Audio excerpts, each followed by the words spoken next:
Moi sinne ja tervetuloa taas tulille tänne Basecampille meikäläisen seuraan. Ja tänään olisi tarkoitus tässä kokkailla tuttuun tapaan. Ja mä teen tuossa Datsoven padassa tällä kertaa serbialaista papukeittoa. Ja en ole koskaan sitä tehnyt ja ylipäätään liittyen näihin kaikkiin meikäläisen resepteihin on yleensä se, että freestylataan ne tässä notskilla. Sen takia mä en tässä oikeastaan kerro mitään kauhean tarkkaa reseptiä. Tietenkin raaka-aineet tulee siinä tekemisen myötä sitten tutuiksi, mutta jos haluat sen ihan oikeasti tehdä ja oot sen kanssa vähän epävarma, niin katso tuolta videon kuvauskentästä sitten resepti jälkeenpäin, koska meikäläinen sen sitten rustaa sinne videon tekemisen jälkeen, kun mä oon sitten päässyt itsekin vähän kärryille. Mulla ei ole mitään koulutusta näihin hommiin, eli en ole mikään tämmönen ruokatoimittaja, joka tosta noin vaan reseptit tekisi. Itse harrastan kyllä sellaista ruoanlaittoa mieluummin ronskiin tyyliin, että mulla on tossa jonkun näköisiä raaka-aineita ja heitellään niitä pataan sen verran, mikä niinku hyvältä näyttää. Mutta tervetuloa messiin ja pistähän tosta alhaalta kanavatilauksen ja se kello siellä päälle, koska sitten saat ilmoituksen aina kun on uutta sisältöä täällä kanavalla. Ja mä oon kuullut, että joskus taitaa mennä joskus ohi nämä meikäläisen videot, niin se kello siellä on yksi tapa, tai oikeastaan ainoa ja paras tapa saada aina se tieto, kun meikäläinen on uutta videoa julkaissut. Mutta lähdetään hommiin. Laitetaan tuo tripodi ensin tuohon notskin päälle ja sitten keitellään pakuriteet heti kärkeen ja sitten ruvetaan pikkuhiljaa rakentaa sitä päivän ruokaa.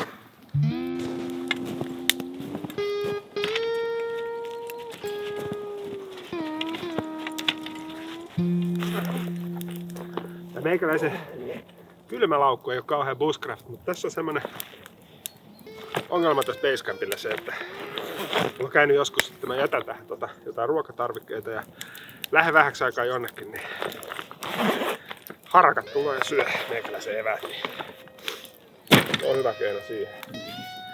Mulla on vielä himassa onneksi todella paljon tätä pakuria. Meillä oli tässä nimittäin tässä tontilla, kun mä kerroin, että kaadettiin niitä puita, niin siellä oli yksi semmonen hyvä pakuripuu. Se on nyt mennyttä, mutta onneksi mä sain siitä talteen kyllä vuosikausiksi eteenpäin. Eipä kauheasti keitellä, kun ei ole vieraita tänään. Laitetaan tosta pikkusetti. Pikkusetti suoraan notskiin itse asiassa tällä kertaa, kun meillä ei ole nyt ritilää tässä. Aloitetaan sitä koko show pilkkomalla ensin kaikki ainekset. Ja mulla on tässä aloitetaan purjosta. Kaikki nyt varmaan silleen suurin piirtein tietää, miten tää leikkaaminen tapahtuu, niin pistetään jotain erikoisefektiä, vaikka tyypillisesti nopeutus tähän kohtaan, niin ei tarvitse ihan koko prosessia katsoa.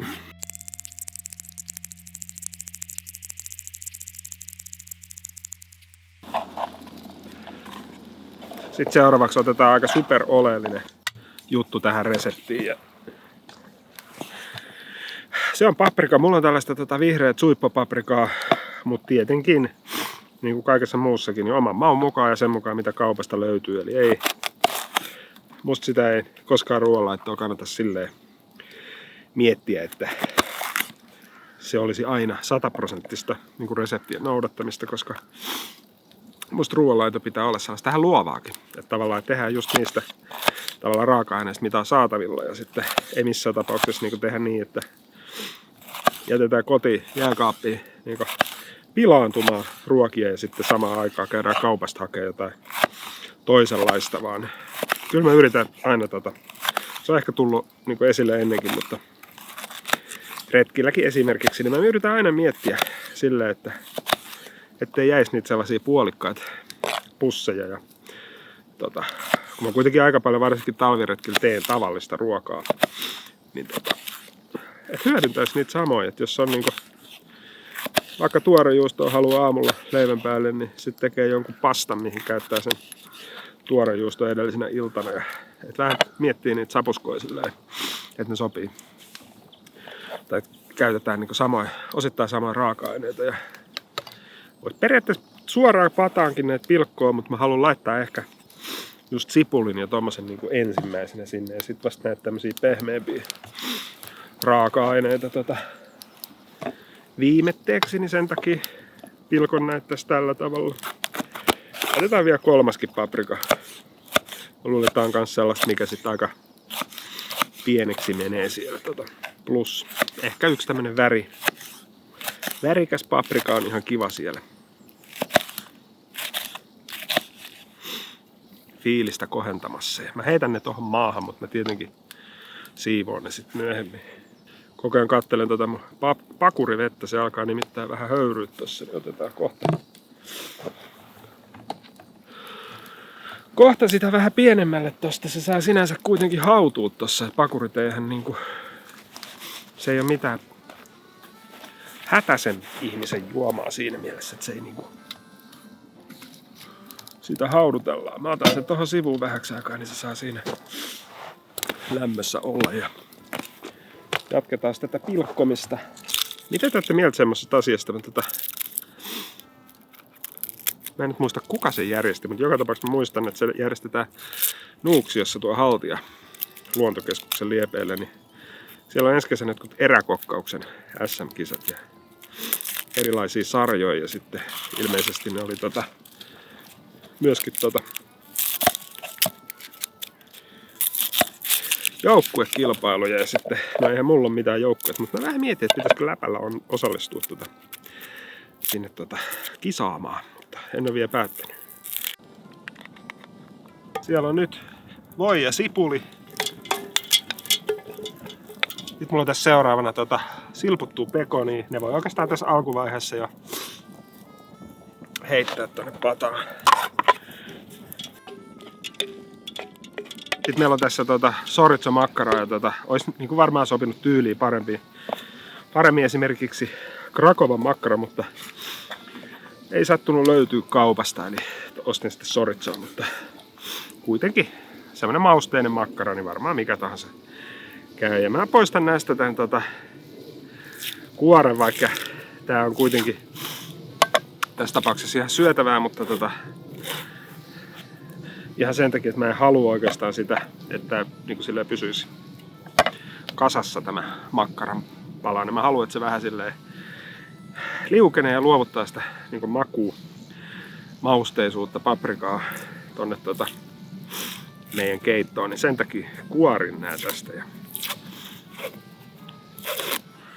sitten vaan samalla tavalla kuin aiemmin, eli ronskii, biittii.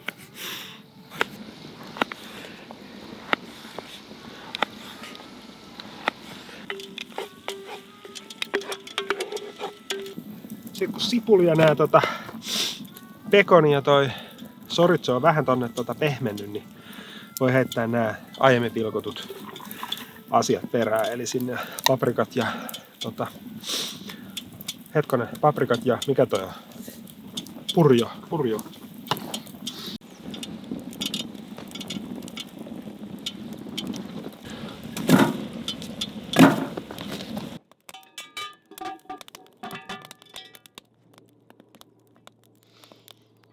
Pata siinä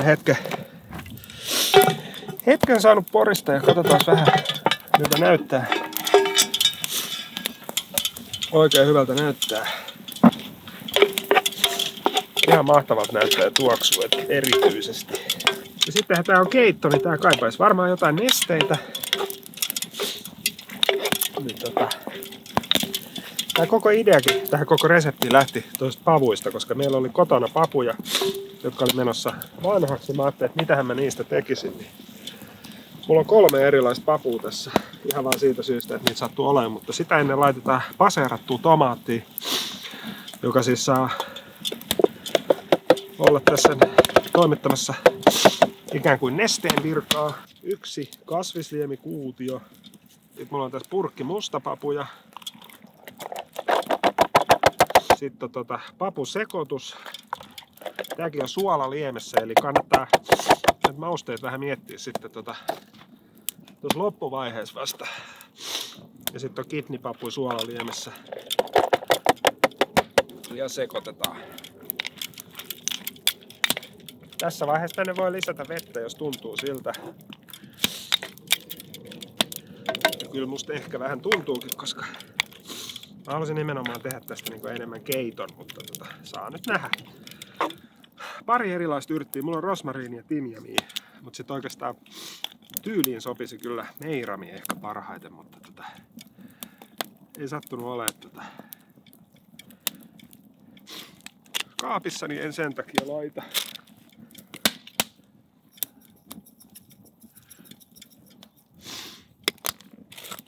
Sitten valkosipuli on tosi tärkeä. Mulla on tällaista kuivattua. Me kasvatetaan itse valkosipulit, niin siitä tulee aina niin hulluna, että mä myöskin kuivaan sitä. Ja sitä on sitten helppo lisätä ruokaa kuin ruokaa. Tää on aika stydiä, meillä laita ihan hirveästi. Sitten on pippuri sekoitusta. Mulla on semmonen 5 pippurin sekoitus.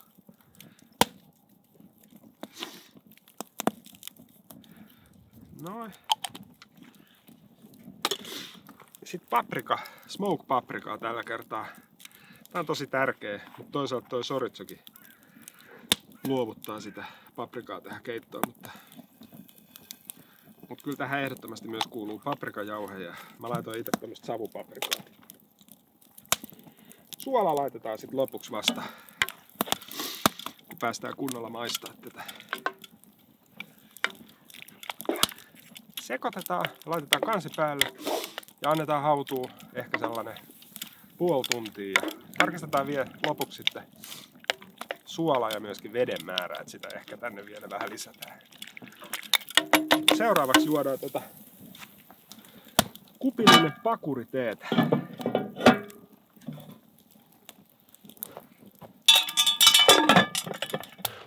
Kaadetaan tästä pakuriteet seuraavaksi kuppiin.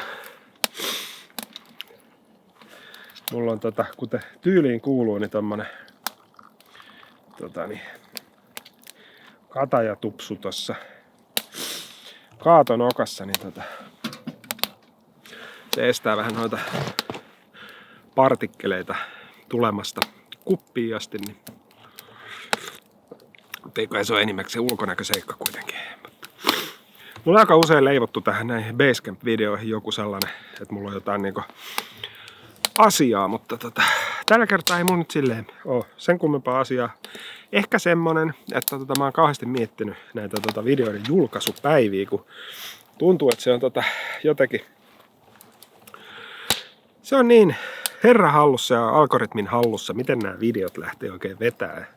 Joskus ne lähtee, jos sattumalta on käynyt niin, että joku tämmönen isompi tubettaja, puhutaan nyt vaikka Ali Leiniö tai Eetun Völjyssä tai sitten jopa tää ruotsalainen kanava, tää, joka sunnuntai aamuisin julkaisee, tää Erik Nurmark, niin sitten joskus on sattunut silleen, että kun on ollut video samaan aikaan itselläkin, niin sitten on lähtenyt tavallaan ne tämmöiset isommat videot sitten suosittelemaan näitä minun videoita siinä katso seuraavaksi. Ja mä oon niin koittanut päästä niihin kyytiin, mutta en mä oikein onnistunut siinä. Ja sitten päinvastoin musta on tuntunut, että se vanha hyvä se sunnuntai-aamu aina, kun mä julkaisin aikaisemmin pelkästään sunnuntai-aamuisin, niin sitten se on jotenkin alkanut tuntua sellaiselta, että otetaanko takaisin se homma, koska eihän sille nyt sinänsä ole yhtään mitään väliä. Et jos mä nyt laitan perjantaina videon, niin saahan sen tietenkin jokainen katsoa vasta sunnuntai-aamuna, mutta jotenkin musta tuntuu, että aina kun mä oon pistänyt sunnuntai-aamuna, niin sit se on jotenkin ollut aina, se on tarkoittanut aina hyvää jollain tavalla. Ja, et ehkä mä palaan siihen, mutta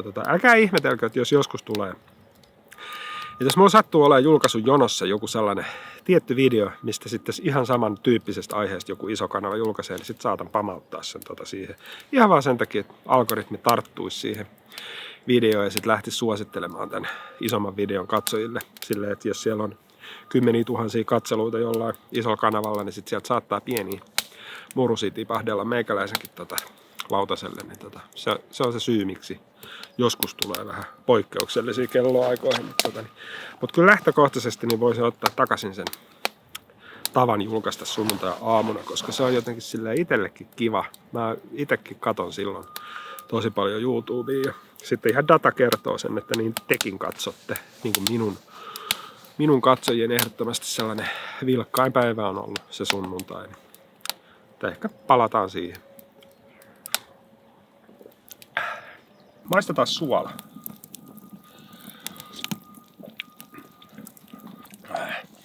Ihan tärkeä hyvä, eikä vaadi pätkääkään suolaa. Just sopiva suola.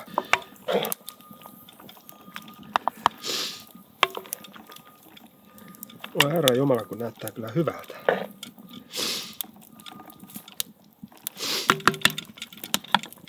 No niin, maistetaan seuraavaksi.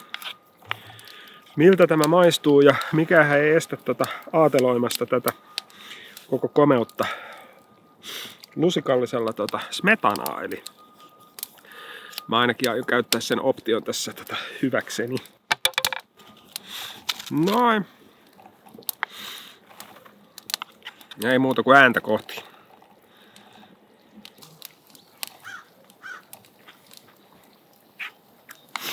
Nythän mä vasta reseptin keksin.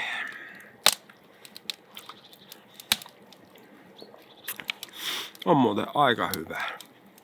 Mikään ei estä tekemästä tästä kasvis- tai vegaanikin versiota jättämällä pois tiettyjä tuotteita. Että sitä pystyy varmaan jokainen sitten oman maunsa mukaan tätä hommaa tuunaamaan. Että tästähän ei sinänsä, että jos tästä lihat jättää pois, niin proteiini jää kuitenkin jäljelle, kun tässä on papuja aika paljon. Että tämä toimii kyllä ihan samalla tavalla omasta mielestäni niin vege-versiona kuin sitten tämmöisenä perinteisenä. Mutta kyllä tuohon niin serbialaiseen se pikkasen se makkara ja savupekoni kuuluu. Niin Mutta ymmärrän hyvin, että jos omaa elämään tämmöiset asiat ei kuulu, niin jätä pois ne. Tää ruoka ei siitä niin huonommaksi muutu. Että se yleensä kun jättää lihan pois, niin pitää proteiiniä keksiä tilalle, mutta tässä tapauksessa ei tarvitse. Jos nyt ajattelisi, että tästä haluaisi energiaa vaikka tämmöiseen talviretkeilyyn tai muuhun, niin ehkä tänne voisi jotain perunanpalasia lisäillä, että tässä ei hiilihydraatteja tässä ei ihan hirveästi ole, mutta se jotain leipää tähän kylkeen tolleen, niin mutta tähän sopisi kyllä ehkä. Jos laittaisi pieniä perunakuutioita, niin varmaan aika toimisi aika hyvin sekin.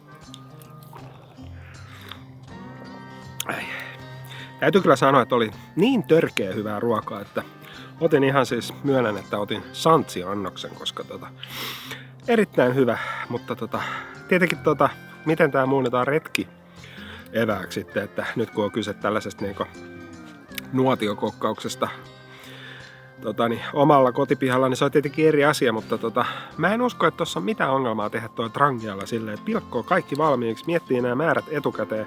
Mä en ollut miettinyt, että mulla oli tuolla mun kassissa vähän mutta itse asiassa meni aika nappiin loppujen lopuksi, mutta mä en ollut silleen mitenkään etukäteen testannut ja miettinyt, että kuinka paljon niitä papujakin tarvitaan, mutta meni se kaikki määrä, mitä ajattelinkin, niin hulahti tonne soppaan, mutta mieti vähän etukäteen, että kuinka paljon mitäkin, pilko valmiiksi kaikki, laita muoviboksiin, sitten trangialla vaan, niin samalla tavalla tekee, heittää ainekset sinne ja vaan pitää huolella, että siellä on nestettä, ettei pala pohjaa ja tälleen, niin aivan mainio retki eväs semmoiselle retkelle, että pystyy pikkasen kantaa painavampi, ettei ole ihan pakaste kuivattujen retkimuonien varassa ja oikein hyvä. Mutta sitten joskus tietenkin on semmoisia tilanteita, kun ollaan esimerkiksi kaldoaivilla tai kaldoaivissa polkupyörällä.